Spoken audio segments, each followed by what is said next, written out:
Welcome to I've Always Wanted to Watch That, a spin-off podcast from the Average Joe's Movie Clubcast. I'm Justin. In this episode, I'll be talking with Siegel, who I met from Letterboxd, and we will be talking about Robert Altman's epic LA-centered large cast movie, Shortcuts from 1993. Welcome, Siegel. How's it going?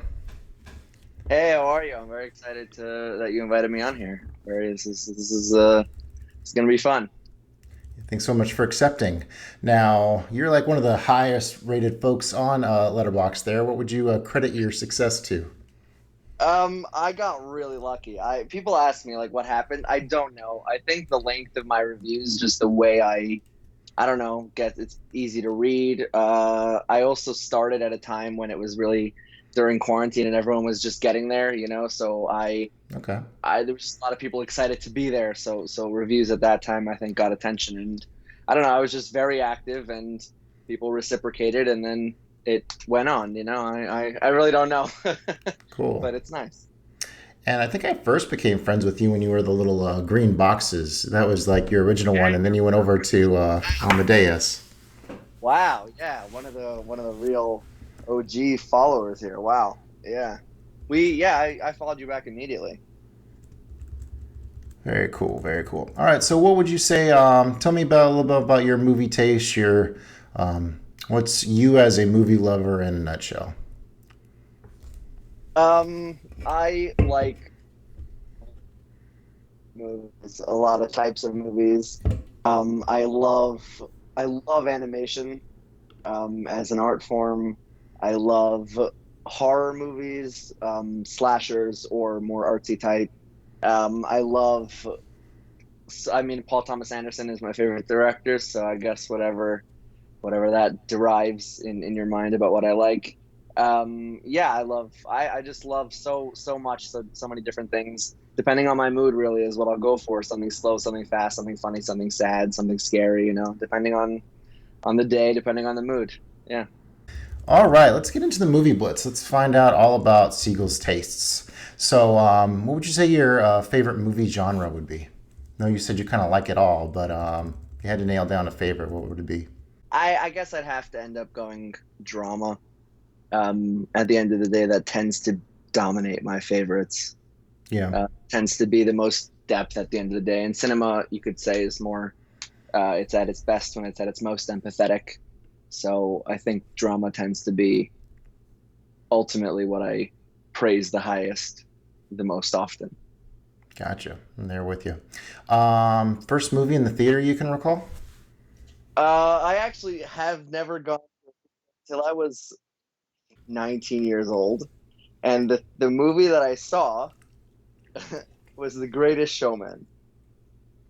Was Wow. Yeah, I left. Yeah, it was a fun day. So Yeah, wait, yeah, that was you? really random. I remember it was really funny. I went with a friend. Mm-hmm. I dragged him along, and he had no idea what he was getting into. But another one of our friends had recommended it. He really liked the movie, so I went with this guy, right? So it goes in, and and the music starts and everyone's singing, and then the scene ends. The second scene starts, and someone starts singing again.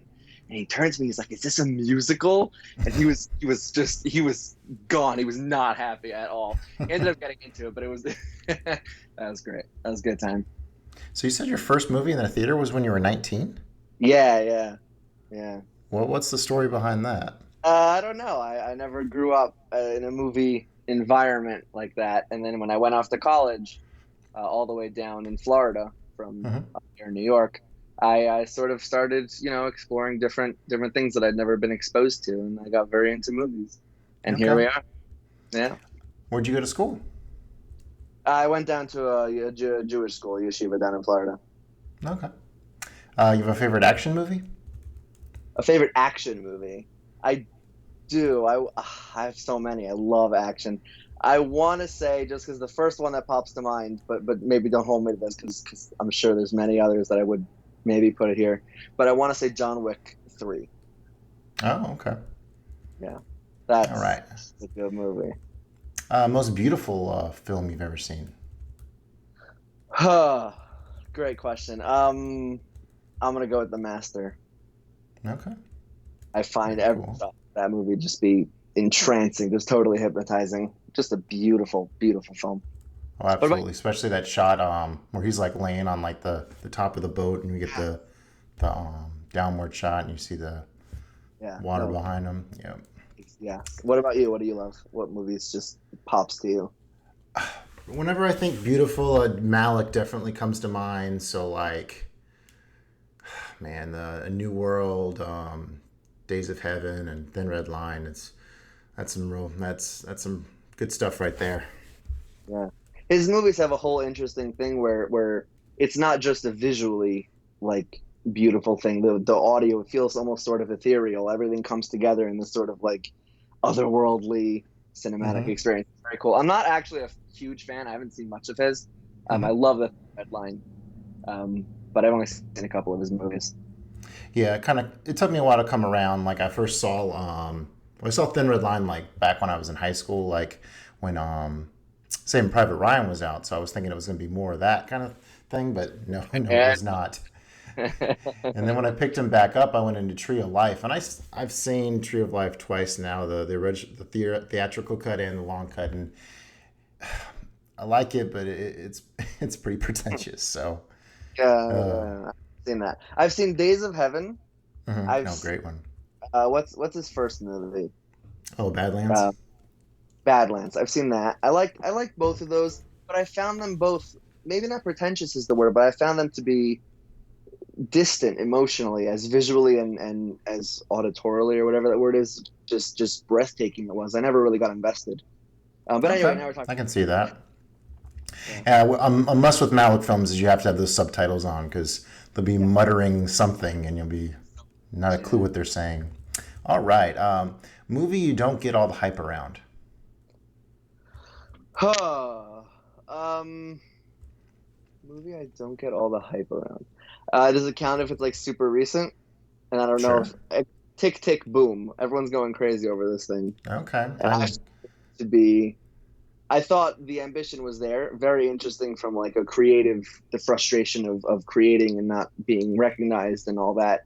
I just Mhm. found that the direction fell flat, and so the whole movie based around a character that Andrew Garfield really tries to bring to life, but the movie is so intrinsically centered around this character that it never comes together, and so the fact that it never comes together doesn't allow the character to feel like a full realized person, and so it never really totally Hmm. works. And I don't know, it has like a 4.0 average on Letterboxd now. Is that out in the theaters or is that streaming No, somewhere? it actually came out on Netflix. Okay. I have to check that out. Yeah, for some reason whenever Netflix new stuff comes out, I'm always late to the party on Netflix for some reason. I didn't know it came out. I found out like the next morning, and everyone was talking about it. I'm on a chat on Instagram with a bunch of Letterbox people, and they were talking about it. But a few of them I know had seen it earlier. They had gotten a theater showing. One of them's in school in Chicago, and he saw it, and things like that. And I didn't realize it was out on Netflix, and they were all talking about it. And I was like, all right, I'll check it out when it comes out. And then I ended up opening, which I don't do as much as I used to. I open Netflix. Mostly open like HBO Max and Criterion now. Yeah. And I opened Netflix and it was there, and I was like, "Oh, cool!" And I watched it, and yeah, I was underwhelmed. But it's interesting, and Andrew Garfield's amazing. Yeah. I'm trying to think of what is that heart what's that Ridge movie? The Mel Gibson one. Hacksaw Hacksaw Ridge, Ridge. Yeah, a yeah, little cheesy in there, but yeah.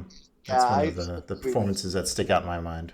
is great. Yeah, he's really really good. I think he's gonna get a nomination. Again, I think if he wins, and the other front runner right now they're saying is Will Smith, I think either of those wins would be underwhelming in the end. Like they're not all. I don't know.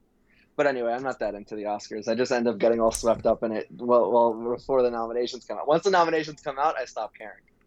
Okay. Have you seen the King Richard yet? Then Yeah, yeah. I didn't know it was on HBO Max. I ended up seeing it in theaters, which is great. I love seeing movies in theaters. The guy absolutely. next to me fell asleep and he was snoring, and someone else he was snoring so loud I got Gosh. up across the theater and like woke him up. But yeah, it's a nice movie. Again, I was a little bit underwhelmed by it, but I liked it. I liked it a lot. Favorite black and white movie? Ah, I don't want to say. I guess it would be Lahain, You said right? Lion. I just it comes to my Lahain, the French Oh, Matthew Lahane. Kassovitz.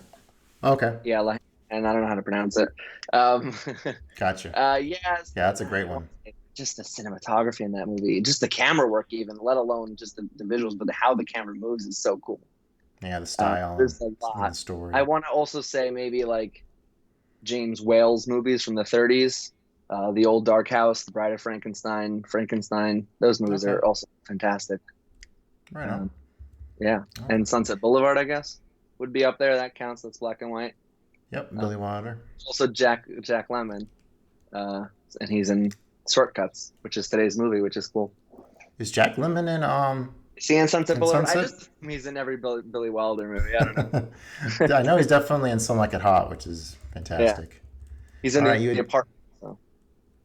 all right. So I have favorite director here. Guess you can mention who that is again. Yeah, Paul Thomas Anderson all the way.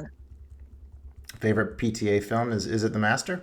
Yeah, it's the Match is actually my favorite movie of all time. It's by far the most important film to me on a very personal level as well as a cinematic level, and it's just yeah, it's I don't have like a strictly ranked top whatever, but I have a number one. You know. Okay, very nice. So streaming versus the theater. What are your thoughts there?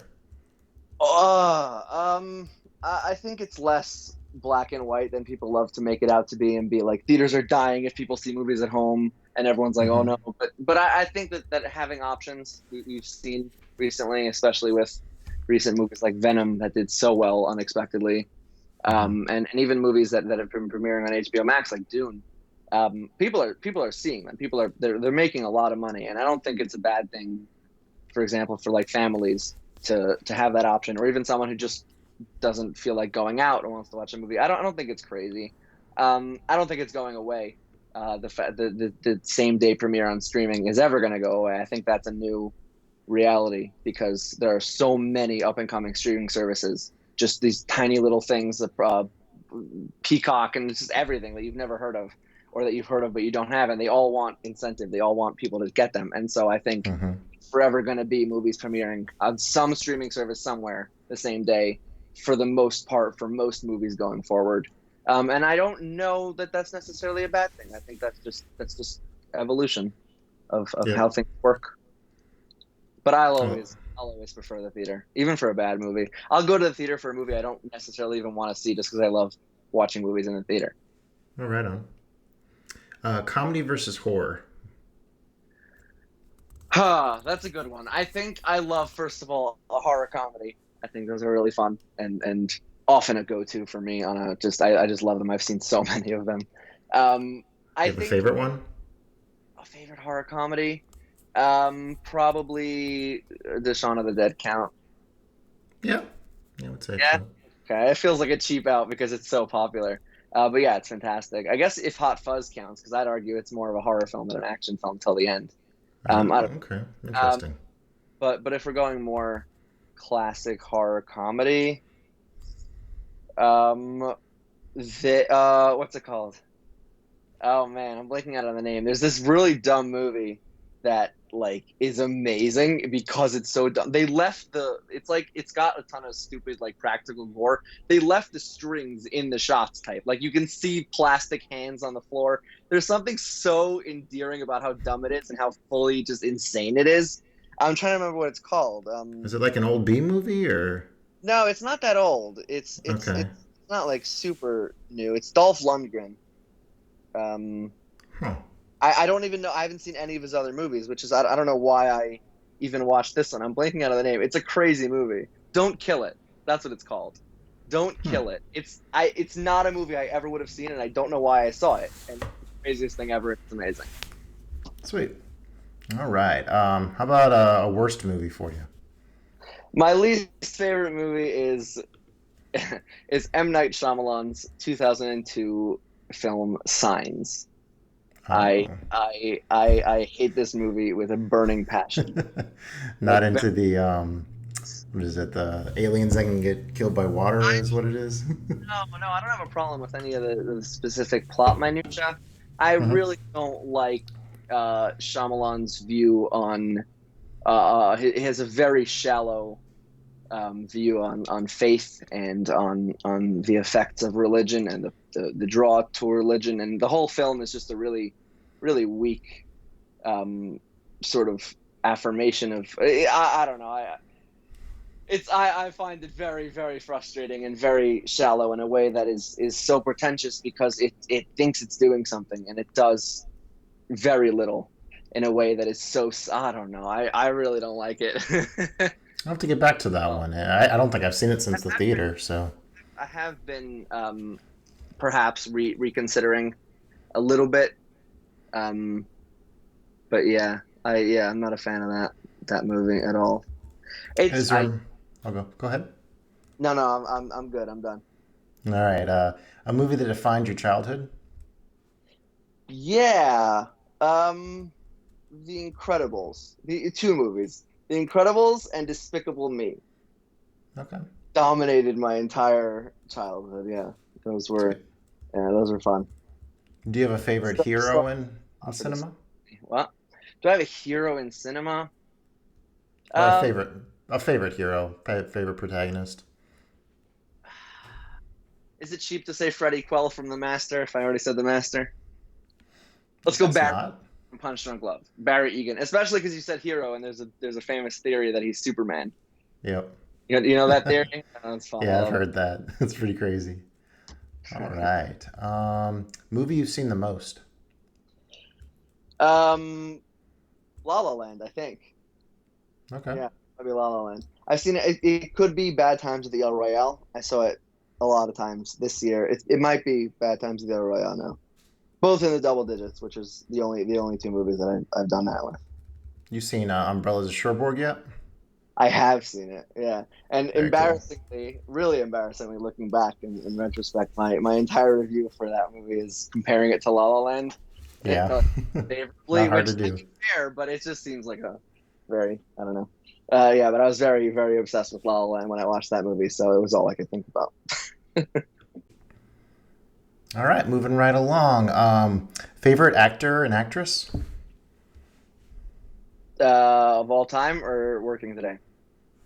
All time. Same answer, right? Joaquin Phoenix, I'd have to go. I'm very obsessed with the master. I don't know if you can tell. Um, yeah. And my Nothing favorite wrong with that. actress is probably Sally Hawkins. Oh, favorite movie of hers? Happy Go Lucky. Okay. She's the one in Shape of Water, right? She is, yeah. She's in shape. She's Okay. in Paddington too. She's in Paddington and Oh Paddington. yeah. Um, yeah, yeah. She just sort of radiates just like a joyful energy. I don't know how to explain it, which is perfect for Happy Go Lucky. Yeah, I really love her on screen presence. Just an absolute joy. What coming attraction are you most looking forward to seeing? Licorice Pizza. Absolutely. Yeah, I'm seeing it. I'm seeing it soon though. I'm seeing it like a month early in Manhattan, which is nice in Sweet. 70 millimeter. So I actually never Oh, seen 70 millimeter before, so I'm very excited. me neither. Are you an Yeah, Inherent Vice fan? I am not. I am not. Okay. That's the biggest disappointment in all of film for me is that I don't hate it. I don't even dislike it, but I don't love it, and that Mm-hmm. hurts. Have you watched much noir? Would you say? I've watched some. I've seen The Long Goodbye, which is one that's often Right. referenced in Inherent Vice. I've seen The Big Lebowski, which is the other one. I've seen a lot of yeah. I've seen a bunch. I wouldn't say a lot. I've seen a Mm-hmm. couple of Orson Welles noirs and Billy Wilder's noirs. Mm-hmm. Um, but yeah, it's definitely somewhat of a blind spot. I guess Noirvember on Letterboxd is a big thing that I never joined that. What Yeah. about you? Yeah. Like no? I was pretty disappointed by Inherent Vice the first time, but I kind of had a we did a podcast on it, and we had a Yeah, Pincham. Um, what's that? I actually listened to your podcast on that one. That's Okay. what I listened to a few of your episodes. That was one of them. Oh, Very yeah. sweet. Yeah, we had the guy from the Cinematic Underdogs on, and he had read Pincham, and yeah, it clicked a lot better the second time. I think the more you know noir, you kind of get what that one's going for, which Right. I'm No, kind of thinking now. I've seen it twice and I liked it less the second time. Okay, there you go. Yeah, it didn't. Um, I don't know, it feels very purposely distant, but not in a way that really worked for me. I don't know. It just felt like it kept me at arm's length just because it didn't want me to invite me in, and I don't know. I didn't like that very much. sure, can definitely get that. Um, what is a movie that really clicked for you by the end? Maybe you're feeling lost, and then you kind of had that just aha moment.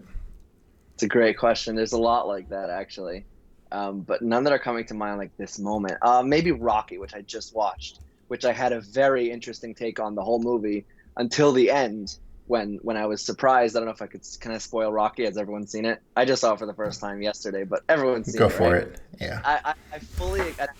I know it's like the most famous movie ever, and everyone's seen it, and somehow I knew very little about it except for like the song and a few things Hmm. here and there. But I didn't expect him not to win in the end, and that really he stays up, but he doesn't win.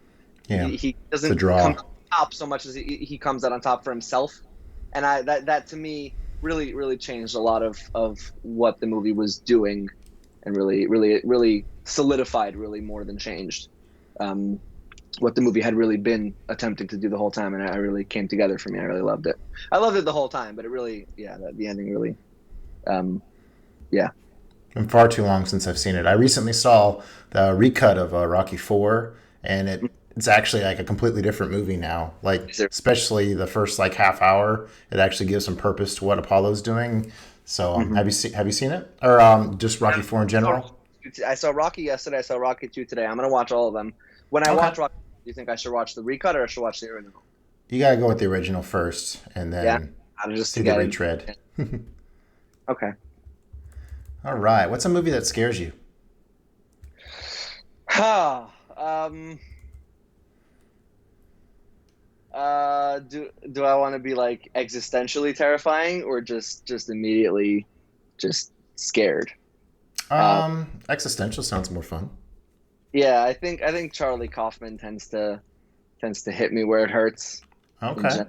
With I'm thinking of Ending Things being my yeah being one of the best films I've seen Okay. in a long time, and obviously Synecdoche, New York, and Eternal Sunshine. Yeah, he really gets me in that mode of just absolute utter. I don't know if fear is the right word, but you know what I mean. And then obviously adaptation. Yeah, yeah. Yeah, kind of a dread. Yeah, I'm thinking of ending things. That was one of the few movies where I was just like, all right, I'm gonna come up with my own interpretation of this thing, and I'm just gonna go all out and just write. Yeah, Of course, that was kind of also off on some things, but but I that's the think fun. it That's still the thing. kind of holds up. I would even say that I don't know if there's such a thing as being off. If that's what that meant to you in that time, that's really what the purpose would be. Also, Lynch is generally terrifying Yeah. when he wants to be. Yeah, Blue Velvet is so scary. Really fast. Yeah, Rest in peace, Dean Stockwell. Okay. Coolest movie theater experience. Cruella. I don't know if it's Oh, cool, but someone got tased in that showing, and that was holy fun. shit. Yeah, I got contacted by the news. My review on Letterboxd got its third most liked review on Letterboxd ever, and I didn't really review the movie. I just said what happened in the theater. Yeah, it was crazy. It was insane. So basically, these five ladies they walk in late and they're really Uh-huh. loud, and they eventually get settled down. And then this other kid, it's a kids movie. They're like this other kid started making noise in the kids movie, like reacting to the movie that was made for that age. And one Uh-huh. of these ladies got up and started yelling at the kid, like she what's the language on this podcast? Are we allowed to curse? Yeah, sure. Okay, so this lady gets up and walks over to the kid and says, "Hey, can you please shut the fuck up? There's other people here trying to watch the movie." And the kid's mom blew up, and they in middle of the theater they're just yelling at each other, and then they ended up walking out to the back, and it's like an indie theater, so I was sitting in the back, the door's in the back, but a few people Uh-huh. like got up and walked out with them, and they were yelling at each other. I was listening because I was in the back, and then I heard the sound of a taser, and then I heard it again, and then the mom runs in, grabs her kid, grabs her bag, and bounces so fast. Oh my She gosh. holding the taser when she ran in, and then the cops came. They asked us what happened, and then they started the movie over. But yeah, that was a lot of fun. How many likes does it have? Your Uh, review. 18,000 something. I don't know. Wow. Goodness Yeah, gracious. yeah. Yeah, the Anyway, but multiple $1,000 threshold what happened? just the multiple thousand like threshold on Letterbox just Oh, amazes yeah, me. it's yeah. But because of that review, the news, there's Pix11 News, uh, Yeah. created a Letterbox account to comment on the review, saying that if I wanted to talk about it on like the news, to contact them. But I Hmm. asked them, and they asked me not to do it, and I like them. They're a nice little neighborhood theater, so yeah. But Okay. it was a wild time. Interesting. Cool story. All right. Favorite movie to recommend to friends? Seven Psychopaths. Oh, okay. Yeah, that's a fun one. Martin McDonagh. Mm-hmm. Let's see here. Favorite. Okay, so a favorite current director other than PTA. Uh, Park Chan-wook. Okay. He did. Was it Secret Sunshine? Is that something No, other? that's Lee Chang-dong. No, he did The Handmaiden and Old Boy and Oh, okay. trilogy, and yeah, I've seen. I actually recently finished his filmography, and Oh, sweet. amazing, it's just amazing stuff. Yeah. All right. What's a pretentious movie that comes to mind? um, None come to mind immediately. I generally tend to avoid calling films pretentious unless they Yeah. are, which I think is fair. I think most people try to do that, but I've been avoiding it a lot for some reason. That and the word masterpiece I try to avoid. Um, and Okay. yeah, nothing comes to mind immediately. What about you? Man, Oh think goodness, what's a yeah, pretentious movie for me? Days of Heaven feels pretentious to me. Okay. Like I said, Tree of Life kind of stands out. The first time I saw, I think when I was watching Shape of Water, like the whole like floating underwater scene felt just like You Were Never Really There, or vice One of my versa. Like they felt like kind of repeats of each both other. So I kind of had a sorry, pretentious moment there. Say again? they're both the same year, so it's hard to say which one copied. It's like this year when two movies had an actress covering downtown, but they obviously didn't copy from each other. It's just a free coincidence type thing. Gotcha. All right. Do you have a weirdest movie that comes to mind? Weirdest movie. I guess Sausage Party is pretty weird, but I don't think that's what you're looking for. But yeah, Could be whatever you want it to be. weirdest movie. Um, I cannot remember the title, but yeah, let's just stick with Sausage Party because I can't remember the title. What's maybe if I remember one of the actors in it, was he in it? I think. Um, yeah, he's in it. Um, the Isn't movie there is not? There's a director named like Quentin Dupieux, and didn't he do like yeah, Rubber and like? Rubber. I love his movies. Yeah, those are No, pretty weird. weirdest movie I've seen is called Freaks of Nature. It's like a midnight movie. Okay. It's just, I don't know. It's fun, but it's odd. Probably not the weirdest I've seen, but it's what I thought of when you said it, and I couldn't remember the title. Works for me. All right, the last one, 25. The schlockiest movie that comes to mind. Um, what do you mean by schlocky? Like B, just kind of cheap movies that are just kind of meant to be throwaway fun. No, I guess I brought it up earlier for with Dolph Lundgren. Don't kill it. I mean, I was Okay. pretty much talking about how schlocky it is earlier, but yeah, yeah, that's a good one. Very cool. All right, let's move into our shortcuts talk. And Yes, I hate LA, and all they do is snort coke and talk. pretty much. Here's here's a synopsis from Wikipedia. In 1993, comedy drama from Robert Altman, inspired by 9 short stories from Raymond Carver. The film is centered in Los Angeles. Shortcuts has 22 principal characters.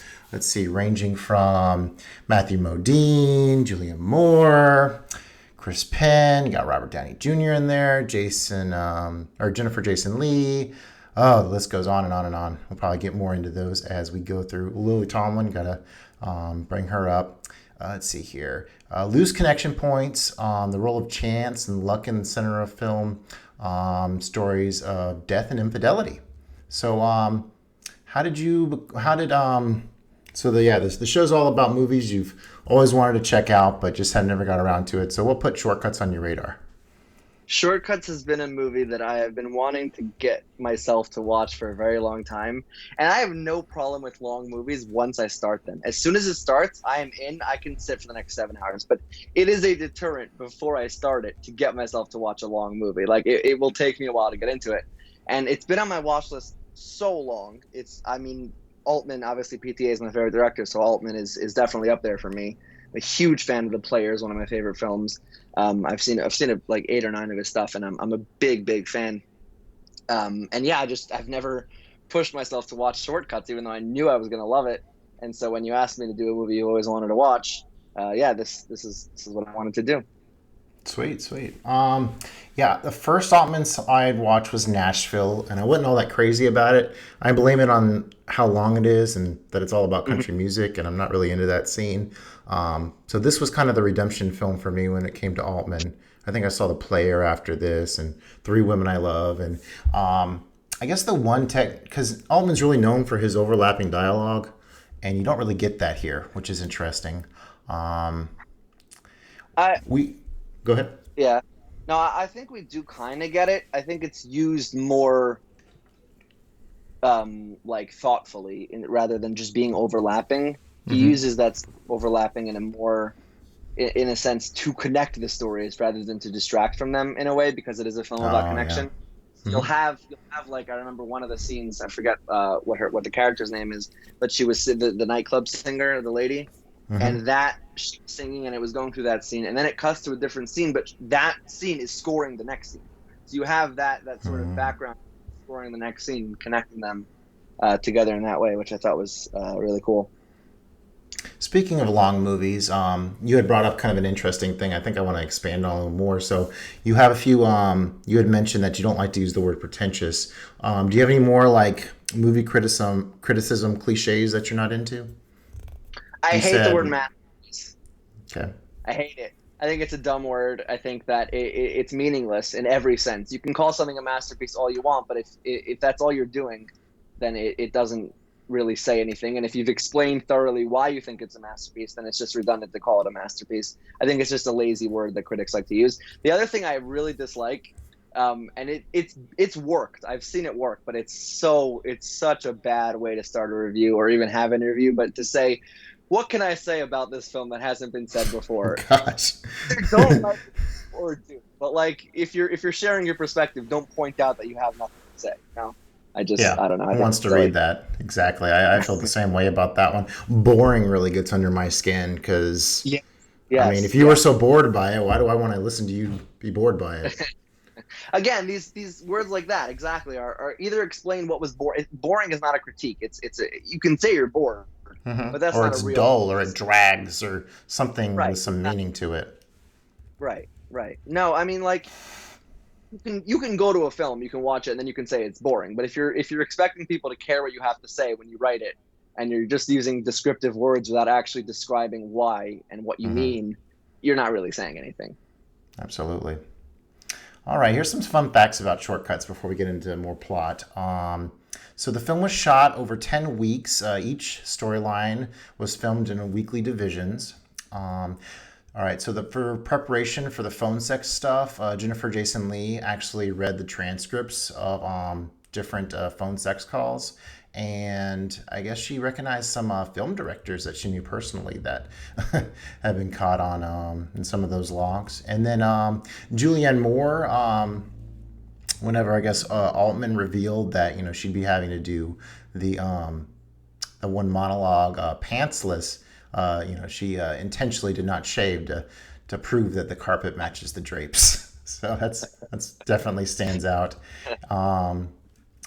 as one of the big moments in this movie. And then I'm going to go back to Modine in that scene, but and of course Magnolia is known to be very similar thematically to this. I would argue Magnolia is probably, gosh, it's because I enjoyed Shortcuts more this time than I did the first time, and I really Hmm. enjoyed Magnolia better the second time compared to the first time. So it's almost like the pacing and the energetic feel of Magnolia. I mean, it has to be a superior film, but I think there's some I merit to Shortcuts we'll probably get into here. think the comparison is both inevitable and very fair, but I do think they're very, very different movies. Sure. I think that thematically they're ultimately somewhat similar, but Magnolia is more, whereas Shortcuts is ultimately more subtle. And I don't think that either of those things is more of a positive. I just think that as much as PTA has so clearly borrowed or was inspired by Altman's style, Hmm. um, he did make his own. He did establish a very different tone than Altman did in his filmography. Is Um, yeah, Correct me if I'm wrong. I from memory, isn't Magnolia kind of more about regret? yeah. So Magnolia is more about Shortcuts is more about connection, and Magnolia is Or a connect. Well, yeah, well, I was going to say if I would define Shortcuts, I would. It's kind of about lashing out because you're not being heard. Is kind of what really resonates with me on this movie. right. Interesting. Yeah, for sure. I'd say that's perhaps part of connection, or the The uh, desire for connection. Sure. fear of connection merging with the desire for connection erupting somewhere in the middle over there. Yeah. Um, yeah, and I think that Magnolia is more, like you said, a film of regret, of opportunity, and of not seizing opportunity, and of past opportunities that are gone, like the guy William H Macy's character, who's a kid star, but now he's nothing. Just it's more overtly depressing, whereas Altman's version is more subversively depressing. Yeah, a little more on the quirky side. Yeah, but Oh. ultimately also very not nihilistic, but very condemning of the human condition. For some reason, are you familiar with ennui? Yes. What do you mean by that? The word? Um, yeah, ennui. Like I normally think of what is it? La Ventura from Antonio. You know, Tonyoni. yeah. Yeah. Yeah. Um, I've seen well just off these the rich people that are just dissatisfied, so they just want to whine for 2 hours. So right. I kind of felt some modern ennui in this. Yeah, absolutely. I think it's also interesting, speaking of that everybody in this movie has a sort of like unique career or job. They're not like normal. They don't Hmm. work at office jobs or in companies or anything. There's a pool cleaner. There's a artist. They're very much living out in the world. They're not confined to any like white collar careers that define their lives. Their lives are entirely defined by their relationships and their connections and all that, which I think is an interesting point. Oh, cool. Yeah, I like that. Um, so yeah, the movie meanders through 9 different families in various states of disarray. Um, yeah, and it's interesting to kind of see the cross sections. I took a lot of notes from my original review on this because although like I was reading like the beginning and the ending of my review, which I watched this a few years ago, and I don't necessarily agree with those parts, but like the points I picked out from each different story still kind of hit pretty hard. So we'll go through it. So did you ever watch Captain Planet? What's that? No, I don't think so. Oh, the cartoon the little boy's watching. Oh, His no, no, mom's Frances McDormand. yeah, no, I haven't seen it. Yeah, I know what you're talking Okay. about in the Yeah, movie. old No. '90s cartoon. What was it? Heart, water, fire, water. Our powers combined, we bring Captain Planet. It was the global warming superhero. Gotta Oh, check that on funny. YouTube. It was a hoot. All right. So I can't recall if I put these in any sort of order or not, but I'll go with story one being the Andy McDowell, Bruce Davidson, and Jack Lemmon. You want to dive into this one and just kind of tell me your thoughts? That's the one with the kid who got hit, right? Yep. Um, I found their drama, in the sense that it was a child who got hit, to be, I mean, the least, and I don't mean this in a negative sense, but to be the most straightforward in a sense. It was the most obvious connective tissue throughout the whole movie. Um, it's very, I love where it, maybe this is perhaps intersecting, but I love with the baker, how that comes to, how that ultimately, just that itself is such an example of the duality of the movie, the double-sided. It shows both full perspectives of something that happened and about how it's not, what's the old quote, don't assume malevolence where ignorance is sufficient. Where That's a where you good have one. people who aren't hurt you necessarily, they don't know what's going on, and so they're doing their thing in their lives, and you're doing your thing in your lives, and sometimes that clashes because neither of you know what's going on in the other person's life. One guy's he's working 16-hour days to feed his family, and they just never got it back to him about a cake that he made special for them. And their son's, I mean, he died, and but neither of them know that about the other person. They're pestering each other. And yeah, I think that really is one of the many representations of this film's real genius. Is the individual stories are brilliant, but how they come together coherently is next level. Yeah. I guess could almost say that the Baker character and Chris Penn are definitely the most unhinged. Like, yeah. Even though the Baker kind of pulls it together, and Chris Penn just kind of falls off the deep end in a very bizarre moment.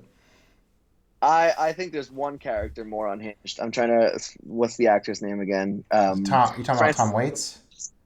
No, Frances McDormand's husband, who rips apart. But he does it in such a like tongue-in-cheek way. So I guess that didn't immediately come to mind. But yeah, that's an obvious one too. Literally everything it was fun. I find this is a little random, but just because this film is so connected, and we brought up Frances McDormand, so now I'm thinking about him. Tim Robbins to me is such a compelling actor. He's such a compelling on-screen presence. He's so natural in such an almost uncomfortable way in this film, where he wants to be like repel you in a way, but he's so compelling as an actor that it's very uncomfortable chemistry with his character, and I found it to be so fascinating. And such a different role for him, being that asshole cop who's just making all kinds of excuses. Yeah, I mean, he was just previously, right before this, he did The Player with Altman, and he's also an asshole in that movie. A whole nother level of asshole. He's the destroyer of Hollywood filmmaking in that movie. I need to revisit that one. I'm blanking a little bit. I am. That's my favorite Altman, which is perhaps a hot take because he's made epics like this, Shortcuts, and MASH is obviously such a whatever. But the Player to me is such an invigorating, subversive, just the greatest meta movie I've ever seen. And it's just so exciting, and it's so smart, and I love it so much. I've seen it a few times, and every time it gives me life, you know? Have you seen McCabe and Mrs. Miller yet? I have, yeah. I love that. That's a good one. Beautiful Western. Yes. All right, so I guess out of these three acts, I guess Andie MacDowell kind of underwhelms me quite a bit in this movie. She's she has that Southern thing going on, and she's very kind of melodramatic in her emotion. And yeah, I wasn't really connecting there. Bruce Davis plays the anchor or whatever, which is like, I guess, one of the main connective tissues here, because the whole movie starts on those kind of quirky titles and those different colors, and they're commenting about and bragging about it, just throwing up every name under the sun. Yeah, pretty much. Yeah, so it's cool how that they use the television there to really be the connective thread, and them complaining about that, which is a big thing throughout the first I guess chapter of it. And then Jack Lemmon just kind of shows up at the hospital, and he has this monologue about how he slept with his sister-in-law, and Bruce Davidson is just the look of agony, like as he's like enduring this story, is just great. Because Jack Lemmon, he's such a likable guy, and you're listening to him, and it sounds so innocent, but to this this kid of this guy is just excruciating. Like, you see on Bruce Davidson's face, he's in agony, like you said, is the best way to put it. He's just sitting there and just shock and just pain almost. Mm-hmm. Yeah, I think another thing that kind of was coming through my mind throughout was just seeing, I guess, decent people in like the worst moments possible, just seeing how they react. Interesting. I might argue that there are no decent people in this movie. I think I don't know if they're bad people, but I don't think they're very upstanding individuals. I think the clown lady is quite she feels so drawn to the tragedy of this young girl dying that she even goes to her funeral or whatever. So I guess I would kind of maybe there's a few, but I mean in general these are drunks, and there's so many different cheating subplots going on, actively destroying the relationships they have. I mean, Tim Robbins especially. I mean, the movie introduces him saying that he doesn't want her. He's cheating on his wife, waking up late, and then him insisting he doesn't want her Frances McDormand's kid to see because he says kids shouldn't see that. And then the rest of the movie, he's first of all in that situation actively destroying his own home life by cheating. So Mhm. there's obviously that. Plus, he just like takes his kid's dog. He doesn't care about his kids at all. And he takes the dog away from other kids because again, he doesn't care about kids. It's just Yeah. he's such a very, yeah. I mean, he's Hypocrite. great. So horrible. Oh, that scene Yeah, at the very end where he's like using his bullhorn to say, "Hey, we're in an earthquake." so and he's just yeah. All right. I guess for here I have story two, Julianne Moore and Matthew Modine, and so I'm a real big fan of Full Metal Jacket, and I like Hmm. Modine's performance in that, but the level of like dryness in his voice throughout Full Metal Jacket, he kind of had that same vibe whenever he's like, asking her about the whole affair scene, which felt very a little off to me. What do you think of Modine's performance in this? Um, I would agree. I wasn't really invested by him. I think in general the movie didn't really stick around him that much. I mean, it is shortcuts, so you have Right. shortcuts of scenes. Hmm. But yeah, I agree. He was okay. He did the job, but he's far from. I mean, it's a huge cast, and he pulls off his part really well in a sense where his character is does exist in a cast of 21 other people, and Hmm. that's not an easy thing to do. And I think that every actor does, their character does exist in a movie, and no one's drowned out per se in such a big movie. But I think that in this case, it's very much to Robert Altman's credit, not to the actor here. Little cameo there from the late Alex Trebek. That's quite the running theme Yeah, in that yeah, one. right at the beginning, and then they love that guy throughout the movie. Hmm. All right. Anything else to say about the Julian Moore stuff? I mean, she's obsessed with nude art. I Yeah, I guess think they're kind of the rich ones in the scenario, huh? Yeah, I guess. I think you brought up nude art. I think that I haven't fully developed this point, and I've only sort of like the thought just briefly crossed my mind. But I think the film has a very interesting commentary on nudity in art, and I think that the absolute unpretension of the film sort of demonstrates almost the vulgarity of nudity in art. Like, there's no reason for Julianne Moore in that scene to specifically have a shirt that's designed to show off that she's not wearing pants. But like, and there's that kind of thing. There's the scene where she's painting, and then her. So you have Julianne Moore and the lady she's painting, and I forget how she's connected exactly, but the lady who's being painted, who's sitting there naked being painted, her husband's friend walks in and just has a conversation, and no one really cares, but there's that sense of just absolute, just unfaithfulness in a sense. It's just, I don't know. I think it has a lot of, it just shows in a sort of paradoxical sense, uses nudity in its art in a way that critiques nudity in art, but in that way it sort of is using nudity in its art. So whatever, but I haven't really fully thought this out, but I think there's a lot to be said about what Altman is putting out there about that. Cool. A lot of good stuff to chew on there. All right. Story three, Ann Archer and Fred Ward. Let's see. These are the old fisherman and the clown. Oh So yeah. Okay, I do have an interesting point on that. Is I actually watched pieces of this movie again after I finished it, okay. um, and which is something about a 3-hour movie that is not often said, I guess.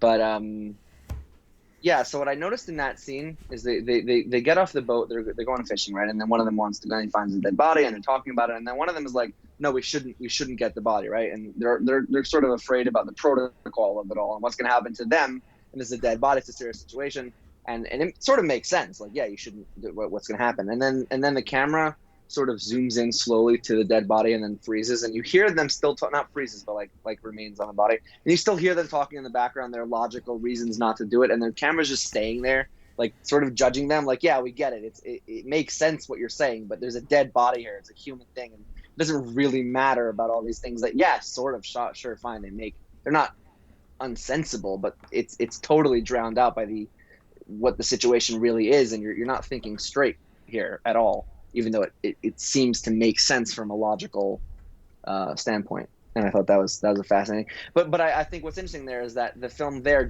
shows its hand in a sense because you have him at the end. He comes home and he tells his wife, and she's just livid with him that he would leave the body there.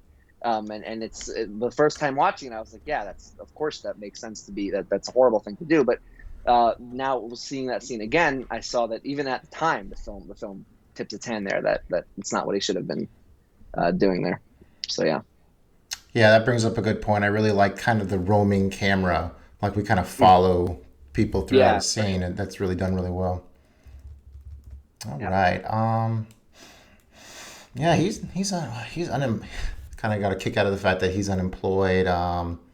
Yeah, she's a clown. Yeah, kind of a fun, interesting dynamic there. Moving right along to Jennifer Jason Leigh and Chris Penn. Yes. Goodness I found gracious. that to be perhaps the most compelling, Okay. uh, consistently compelling. I think in the end, the Andy McDowell and the Baker scene ends up being my favorite moment. But Hmm. throughout the film, I think Chris Penn and Jennifer Jason Leigh's relationship is the most enlightening in it all because she's not cheating on him like everyone else, and everyone else is. And she's not cheating on her husband, but she is doing phone sex in front of him and their kids. Well, she's Yeah. like changing diapers, feeding them while she's doing all this phone sex work, which is funny that earlier I was like, "Is language allowed?" Because we're talking about shortcuts.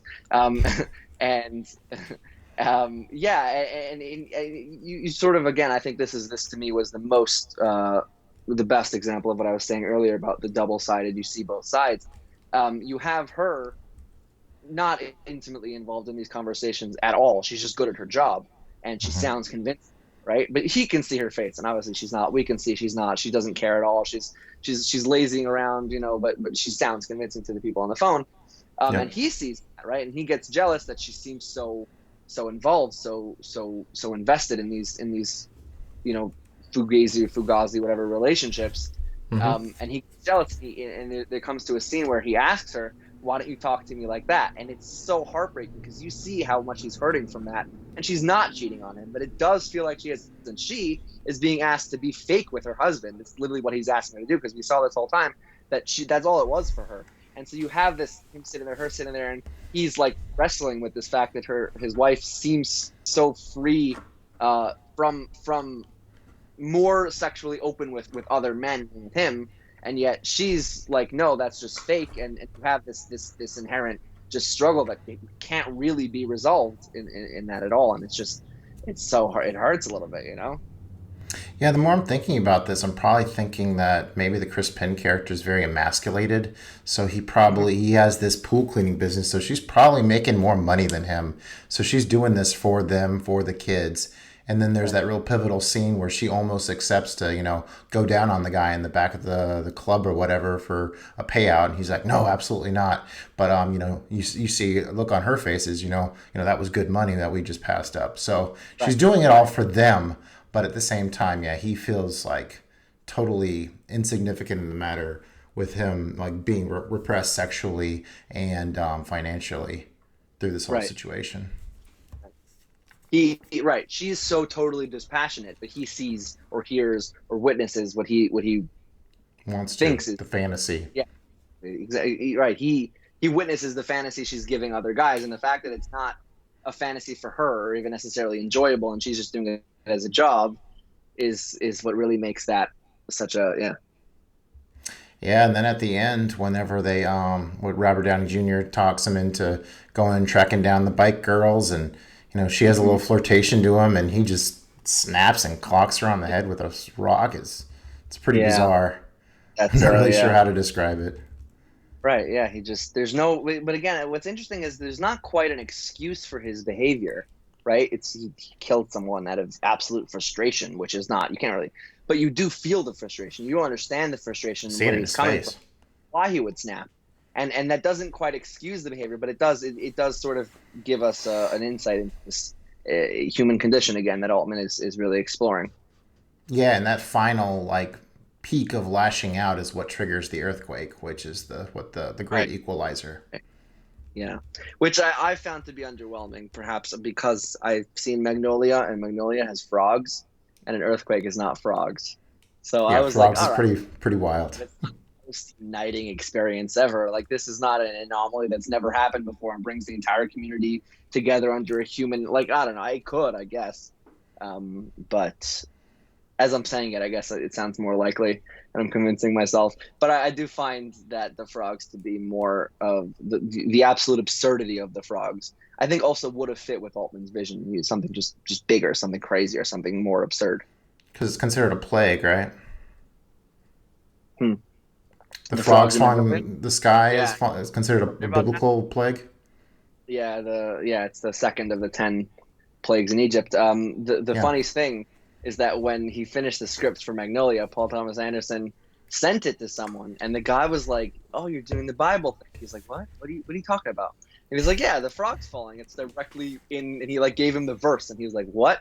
Oh." And then what's interesting is I forget the verse, but Bizarre. throughout the film there is integrated into scenes in the background here, spray painted on a wall. There's the verse number, like 12:1 or something. I don't know what the number is, but throughout the film, referencing the ultimate, the frogs falling throughout, which I think is cool. Awesome. Yeah. All right. Story five. You got Lily Taylor and Robert Downey Jr. I really only have you ever seen that crummy haunting movie with Lily Taylor? I can't unsee her from that. It came out in like 2000. Not definitely not my favorite actress. Um, Downey Jr. is such a miles and miles away when we're hinted up with Iron Man. Yeah. Yeah, so very LA this story with him being this movie makeup artist and he's I guess the pivotal scene with them is I mean you have all the stuff in the apartment where they're kind of being like pretty bad what house sitters Hmm. and I think the real good moment there is how yeah he photographs her like she's all beat up and stuff with the movie makeup on, and then you get like the juxtaposition between whenever they go to the photo developing place and the fisherman he grabs like the Yeah. beat up the fake beat up stuff and they grab the real dead body, so that kind of shows a little split there. So that's kind of a cool contrast. The again a tiny moment, but one of the best in the whole film is Robert Downey Jr. just elbowing that pillow, and he just smashes it with his elbow. And he wakes up in the morning. He like farts himself awake, which is just a bizarre opening to the scene. And then he walks out. He's calling for whatever her name is. I forget who he's calling for. And he sits down on the couch, looks around, and he looks behind him.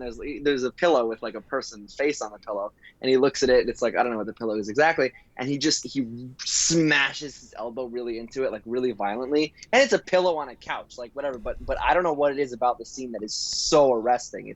There's something so violent and so primal about that action, and it's just I don't know. It's really really quite a moment. Sweet. All right, story six. I have Madeline Stone and Tim Robbins. I think when I was first writing about this, yeah, I did say this was my favorite part, and I think you said this one really stood out for you as well. Yeah, sure. Um, Go ahead. I mean, we Again, touched on a lot of it already, but go ahead and dig sorry. in. Yeah, I think Tim Robbins is one of the most compelling actors of the '90s. I don't know what happened to him, but I mean, Shawshank Redemption Yeah, rests on his shoulders completely. He carries that film like a pro. The player is he yet just such a completely all three performances. This the player and uh, Shawshank are so different. They're such different performances. They're almost polar opposites in what they have to portray and who the character is. And he's so good in all of them. He's just so compelling is a word I keep coming back to with him. There's something so striking about his performance and that he's so plain and yet he's so not. And there's something so interesting about him. I don't know. I don't know how to explain it. And yeah, I found his character and his uh, situation with his wife, who we get a lot of through phone conversations with other people, through other people. We hear his wife on the phone with them, and that's how we get her reaction to him a lot of the time. But yeah, their fight seems to be the most intense. He obviously hates her and his kids and his life, and he wants to be free from it all and run off with Frances McDormand. Um, who has her whole drama going on. And yeah, I really think it's just he's so crazy. Like he's so selfish, so actively selfish. He's pulls someone over as a cop and just at for her number. Like what kind of Right. it's crazy. That's not normal behavior. That's No. not something a human should be doing. And yeah, I think it's such a wildly interesting segment throughout. I remember Madeline Stowe as the sister-in-law from what, Two and a Half Men. So she's pretty unlikable in there. So I kind of saw her in the kind of the same role here. So I was never really on board with her. But yeah, like you said, there's a lot of it, even whenever one person's a total creep, the other person's not that much better. Yeah. And Right. typically, all Yeah. right. No, I definitely think she's some sort of great person either for sure. Story 7, you got Francis McDormand, Peter Gallagher. So Peter, he's the one who's what, Stormy Weathers, and he's like Yeah. up in the choppers or whatever, and or whatever those kind of planes are. Um, and they interview him about the earthquake at the end there. Um, yeah, such a big movie. Yeah. So many No, it's intersections here. Yeah, I got going a back. kick out of. Oh, go ahead. No, no, you saying.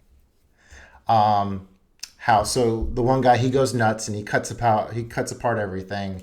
The person comes and offers what, a free carpet cleaning, and he's just like, whatever. He comes in and it's like, well, I've seen it all now, or something like that. And then she comes in, and she even like what, cut the sides of the old TV box off. That was a hoot. And we even see her become kind of unhinged after she really absorbs what's happened in her house there. So Yeah, yeah. no, they get wild. Going back really fast Mhm. to the Tim Robbins and what's her name? um, With their thing. Madeline Stowe, I believe it is. So there's a scene with her and Julianne Moore talking about how she also actively cheats on him. So we don't really quite get necessarily as much uh, negative behavior from her that affects the relationship, but at least shown. But we do very much get her talking about how it's a very much a two-sided dysfunctionality in their relationship. Yeah, good point. I recall that conversation where it's like, yeah, we haven't really cheated on each other since the kids, and then she's Yeah, and then they actually just up. she's asking about, I think, her husband's, like, how he is in bed or something like that. Hmm.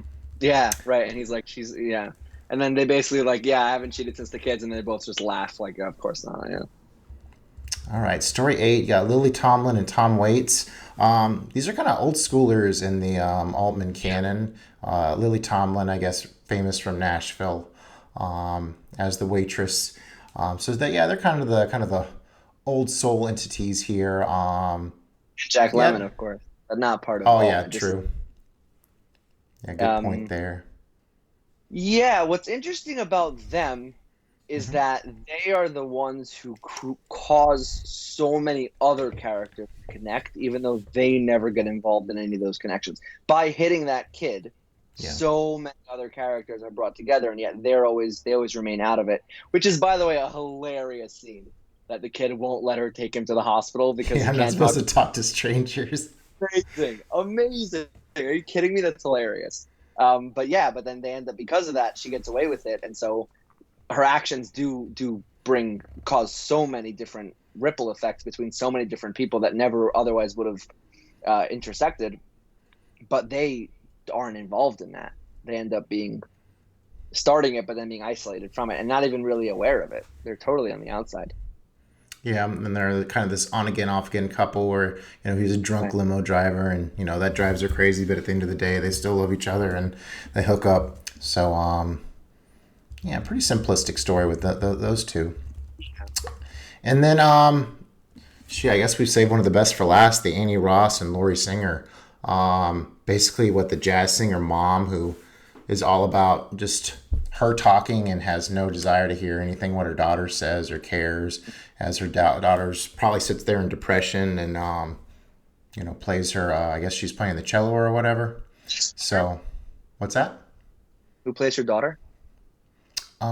I see Annie Ross and Laurie Singer. I'm not sure which one is which. I think Um, is the older lady. okay. Um, Which is funny because Laurie Singer is named Singer. yeah. Not that, Um, but yeah. yeah.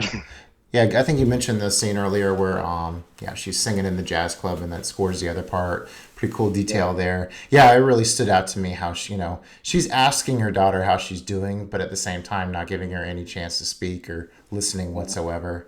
Um, and then it's finally the kid dying, which makes her snap, and she does the carbon monoxide death there, and which is pretty much it's Yeah. foreshadowed throughout because I mean we do get shots of that garage door with the basketball goal over top of it quite a bit, and then there's that powerful scene where she crushes the glass in her hand and then got the blood dripping, and yeah, even that's not enough to really signal her mother that not all is right with her brother or her mother or daughter and her psyche. Yeah. Yeah. She's very much not in tune with her daughter. Wow, cool movie. Yeah. Um, Any final words on it? I think we really hit some of the themes up top, which was probably good as we dug into each Yeah. of these stories. It's been a very efficient discussion, if nothing else.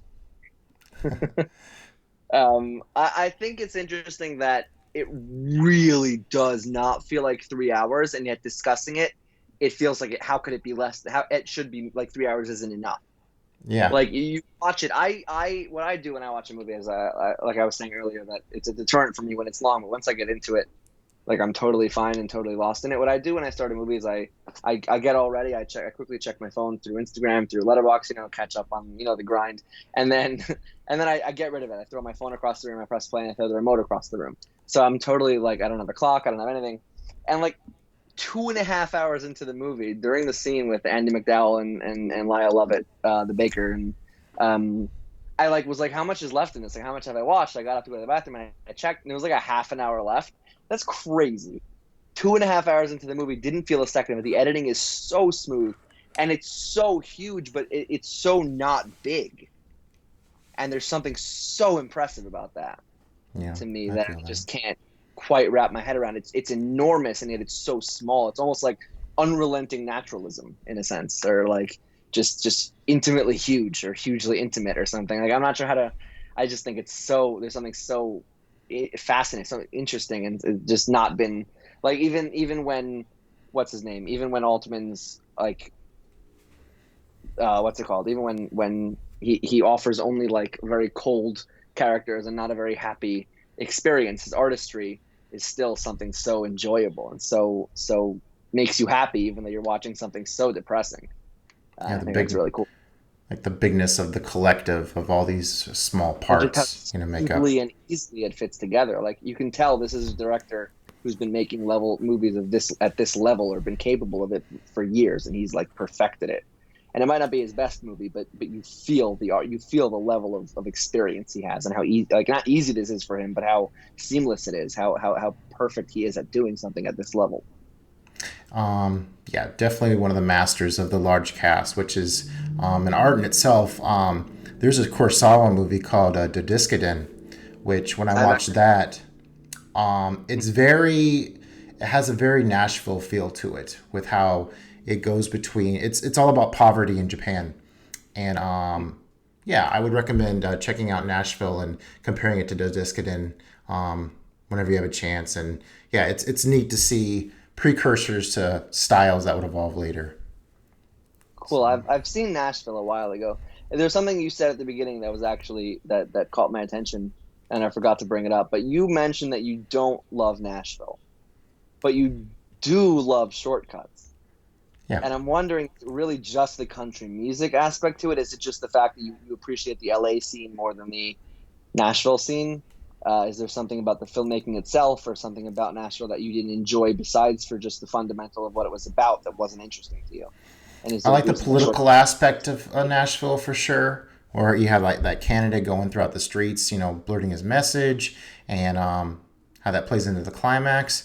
But yeah, I just think it was the drawn out concert scenes that just didn't do a lot for me. I am much more entertained by this LA drama scene. But I need to give Nashville another look. Same. It felt real I long. remember Nashville not as much as I'd like to. I saw it once a little while ago, and it definitely deserves a rewatch. It is technically speaking bigger than the Shortcuts with 2 more characters, 24 characters, where Shortcuts has 22. I think Shortcuts is a little bit longer, but technically speaking, it does juggle more characters. Whether it does it as effectively is obviously the most important part, but it is interesting that it is still his biggest movie, even though Shortcuts is so big. Has Altman made all the biggest ensembles? Like, is there an ensemble bigger than something Altman's done? 24 main characters in Nashville. Has that been bested? I'd have to look it up. I mean, obviously, Love Actually is kind of in that same sphere of a large cast. Is Gosford Park a large cast film? I want to say that was his Altman's last one. But it is a pretty big cast, I think. Yeah.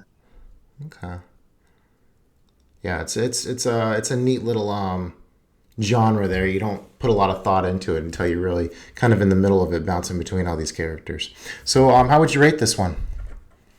At the moment, I'm considering I'm most likely going 9 out of 10. I haven't written about it yet, and when I do that, I usually solidify my thoughts, and it just kind of comes out on paper or in my notes app, and then I'm pretty sure. But my feelings are very, very, very positive, and I'm most likely going to end up, after I write it, sticking with that 9 out of 10. How about you? Yeah. Last time I rated it was a 4. I would bring it up up to a 4.5. That human condition element really stuck out to me this time, because I was looking at it more as a collective of what's going on thematically instead of the focusing on the individual stories. I guess whenever you know what to expect with the individual stories, you can focus more on the broader picture. And so I enjoyed that part of it. So thanks so much for joining me, Siegel. It was awesome to put a face to the name. Yeah, it's so fun whenever us film folks get on and talk like this. There's this common language that just felt so natural. So first time I'd ever talked to in my life, and yeah, it feels like we've been doing this for weeks. We just had a minute and a half before recording this thing. Yep, absolutely. And then no, this has been amazing. I had a great time. Please follow the Average Joe's Movie Clubcast on YouTube and look for my reviews on Letterboxd. How do folks find you, Siegel? I am on Letterboxd as Siegel, Siegel, and I guess you could follow my Instagram, but I really just use that to talk. So if you want to say hi at Not Siegel, spelled the same way with the word "not" before it. And that's me. You have a Letterboxd profile that's with the Amadeus and the pink, and like you make fun of Marvel stuff or something. No, what do you mean? On Letterboxd? Yeah. There's an account made by someone else, a parody account of me, and it's got Iron Man's face over the Amadeus profile picture. I don't know if that's what you're talking about. It might be. I think it started off as something else, but I know who it is. Someone was made a parody account of me.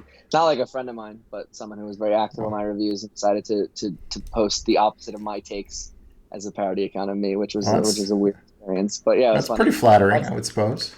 Talking about something else, cool, I guess. But no, I'm just the guy, the Amadeus with the blue background. Cool. All right. Have a great day, everyone, and keep watching good movies.